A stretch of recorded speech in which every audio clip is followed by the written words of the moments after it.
Hello বন্ধুরা, সবাইকে স্বাগত আমার ব্লগে। আশা করি তোমরা খুব খুব ভালো আছো, আমরাও ভালো আছি। তোমাদের ওখানে তো এখন বর্ষায়, তোমরাও তো ইলিশ মাছ খুব খাচ্ছ। আর আমাদের এখানেও বর্ষা নেই, বাট হচ্ছে মেঘলা, আমরাও ইলিশ খাচ্ছি। বাট ওখানকার থেকে এখানে অনেক অনেক বেশি ইলিশ খাচ্ছি। কলকাতায় মানে এত বছরে যা না ইলিশ খেয়েছি, এখানে 1.5 বছরে তার থেকে বেশি ইলিশ খেয়ে ফেলেছি।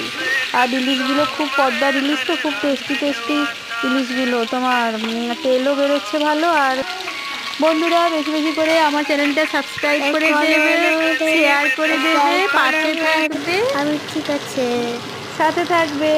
আর তোমরা কেমন আছো? আর কাদের কাদের পুজোর শপিং স্টার্ট হয়ে গেছে একটু কমেন্ট করে জানিও।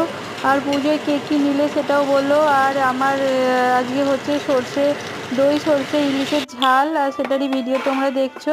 ইলিশটা কিন্তু খেতে খুব টেস্টি ছিল। আর বন্ধুরা পাশে থেকো, সাথে থেকো।